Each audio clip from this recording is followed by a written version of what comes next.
expliquant que la raison pour laquelle le prophète alayhi salatu wassalam chercha à conquérir la Mecque et d'autres lieux que la Mecque n'était pas l'amour de la souveraineté du monde, et étant donné qu'il a dit « ce monde est une charogne », mais qu'au contraire, c'était sur l'ordre de Dieu.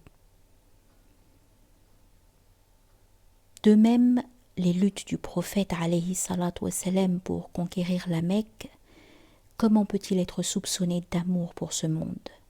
Lui qui le jour de l'épreuve se voila les yeux et dont le cœur refusa le trésor des 7 cieux, alors que les horizons des 7 cieux étaient tous remplis de houris et de génies venus le regarder, s'étant ornés pour lui plaire. Comment en vérité aurait-il désiré quoi que ce fût d'autre que le bien-aimé? Il était si rempli de la louange de Dieu que même les plus proches de Dieu ne pouvaient s'immiscer là. En nous, il n'y a pas de place pour un prophète envoyé, un messager divin ou même pour les anges ou l'esprit. Comprenez donc. Il dit encore, nous sommes mazar, c'est-à-dire notre regard ne dévia pas. Nous ne sommes pas comme les corbeaux, zar. Nous sommes enivrés par le peintre. Nous ne sommes pas enivrés par le jardin.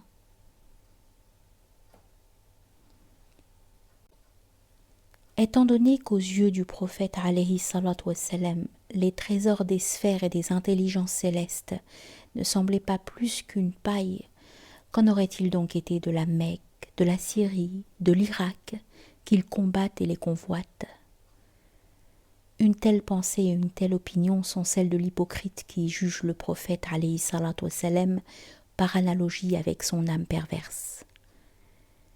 Quand vous prenez un verre jaune comme écran, vous percevez la lumière du soleil comme jaune.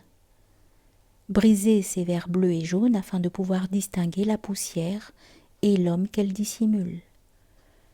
La poussière du corps s'est élevée autour du cavalier de l'esprit.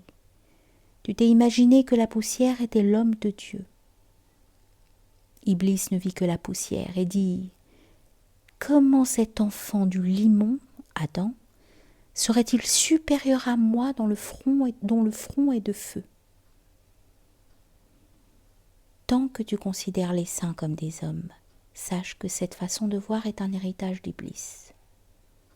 Si tu n'es pas un enfant d'Iblis, ô toi l'obstiné, comment l'héritage de ce chien t'est-il venu?